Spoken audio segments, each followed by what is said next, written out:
जदयू बिहार में floor test की राजनीति चरम पे है। सभी अपने अपने विधायकों को साधने में लगे हैं, मीटिंग करने में लगे हैं, शिफ्ट करने में लगे हैं। जदयू ने व्हीप भी 3 लाइन का जारी कर दिया है। आरजेडी ने विधायकों को रात में तेजस्वी की आवास, सरकारी आवास पर रोक दिया है। देखिए, व्हिप जारी करना ये तो पार्टी की प्रक्रिया रहती ही है, इसमें कुछ भी असामान्य नहीं है। हमें इस बात का पूर्ण भरोसा है कि बहुमत हमें ही हासिल होगा, चूंकि आंकड़े भी इस बात की गवाही देते हैं। चिंता तो उनको करनी है जो एक तरफ दावा करते हैं कि खेला होगा, और दूसरी तरफ इतने आशंकित हैं कि मेरी समझ से पहली बार ऐसा हो रहा होगा कि किसी खास आवास पर ही सभी विधायकों को रहने के निर्देश दिए जा रहे हैं कि चादर बिछाकर, गद्दा बिछाकर वहीं सोइए, लेकिन अपनी निष्ठा पार्टी के प्रति साबित कीजिए। डर जिनके मन में है वो आपको दिख रहा है कि एक आवास में इतने लोग कैसे रहेंगे, और एक पार्टी है जिसके विधायकों को बाहर शिफ्ट करना पड़ रहा है बहुत समय पहले हैदराबाद। चिंता उनको करनी है, चिंता हमें नहीं करनी है। प्रधानमंत्री नरेंद्र मोदी ने कहा कि इस लोकसभा के कार्यकाल के दौरान ऐसे फैसले लिए गए जिनका कई पीढ़ियों को लंबे समय से इंतजार था। धारा 370 को निरस्त करने का हवाला देते हुए ये बात उन्होंने कही है। उन्होंने भारत की माने पिछले 5 वर्षों में मजबूत भारत की नींव रखने वाले कई गेम चेंजर सुधार की भी बात कही है।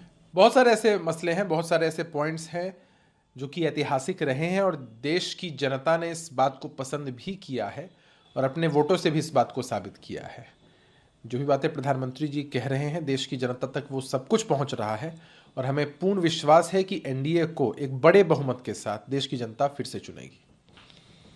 सपा प्रमुख अखिलेश यादव ने कहा कि जीवन स्तर कब सुधरेगा, किसानों की आय कब दुगनी होगी। आप कह रहे हैं कि हम 5वीं सबसे बड़ी अर्थव्यवस्था बन गए, लेकिन लोगों को क्या मिल रहा है? भाजपा केवल वोट बैंक की राजनीति करना चाहती है। अब अखिलेश यादव जी से आप इसी तरह के वक्तव्यों की उम्मीद कर सकते हैं ना। जब उनको उत्तर प्रदेश में शासन करने का मौका मिला तब क्या वस्तु स्थिति थी, यह भी सबके सामने है। और देश की चिंता कब से इन लोगों को होने लगी? ये तो ऐसी पार्टियां हैं, ऐसे नेता हैं जिनकी प्राथमिकता है परिवारवाद और वंशवाद को पोषित करना। तो अखिलेश यादव जी अगर इस तरह के ज्ञान दे रहे हैं तो ये आश्चर्यजनक है। लोकसभा चुनाव से पहले लागू होगा सीए, अमित शाह ने यह घोषणा की है।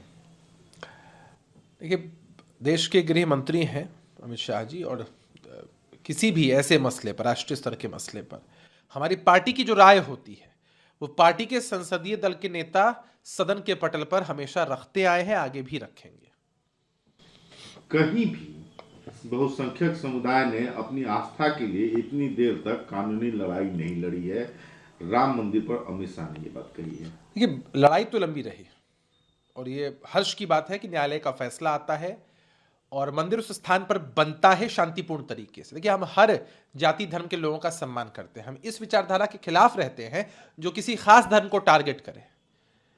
तो आज हर्ष का विषय है, रामलला का मंदिर बना है, हम सब ने उसका दर्शन किया है, और हम चाहते हैं कि अमन चैन इस पूरे देश में हमेशा रहे। लोकसभा में ऐतिहासिक राम मंदिर के निर्माण और प्राण प्रतिष्ठा पर चर्चा के दौरान एमआईएम चीफ असदुद्दीन अवैसी ने कहा है कि मैं पूछना चाहता हूं कि क्या मोदी सरकार किसी विशेष समुदाय धर्म की सरकार है या पूरे देश की सरकार है? भारत सरकार मेरा मानना है कि इस देश का कोई भी धर्म नहीं है। 22 जनवरी के माध्यम से क्या यह सरकार यह संदेश देना चाहती है कि एक धर्म ने दूसरे धर्म पर विजय प्राप्त कर ली? क्या मैं बाबर हूँ? मैं बाबर, जिन्ना या औरंगजेब का प्रवक्ता हूँ? मैं भगवान राम का सम्मान करता हूं, लेकिन मैं नाथूराम गोडसे से नफरत करता हूं क्योंकि उसने उस व्यक्ति की हत्या की थी जिसके अंतिम शब्द हे राम थे। देखिए, ये सब पॉलिटिकल स्टंट है, और ओवैसी साहब को इस बात का जवाब देना चाहिए कि जब वो बयान देते हैं या भाषण देते हैं खास कम्युनिटी के लोगों के बीच, और जिस तरह की उग्र बातें उनकी पार्टी की तरफ से लगातार होती है, असदुद्दीन ओवैसी साहब के छोटे भाई अकबरुद्दीन ओवैसी कहने के लिए तो ऑल इंडिया मजलिस-ए-इत्तेहादुल मुस्लिमीन की विचारधारा को प्रस्तुत करना चाहते हैं, लेकिन वास्तविक विचारधारा इससे इतर रहती है और खास धर्म के लोगों को प्रवोक करना चाहते हैं। ये कब से जायज और कब से सही हो गया? जो कुछ हुआ है न्यायालय के फैसले से हुआ है। अगर भारत के संविधान को मानते हैं तो न्यायालय के फैसले का सम्मान करना चाहिए। अरविंद केजरीवाल ने पंजाब चंडीगढ़ में इंडिया ब्लॉक के साथ कोई गठबंधन नहीं करने की घोषणा की। कहा कि आप सभी सीटों पर अब चुनाव लड़ेंगे। हाँ, अब तो आपने देख ही लिया ना। हमने तो कहा था कि इंडिया जैसा कुछ बचा ही नहीं है। इंडिया में एन फॉर नीतीश बाहर, डी फॉर दीदी बाहर, और ए फॉर अरविंद केजरीवाल बाहर। बचा क्या? सिर्फ आई। आई का मतलब होता है अहम, और कांग्रेस पार्टी इसी अहम के रोग से ग्रसित है। आने वाले समय में बहुत बुरा हश्र उनका होगा।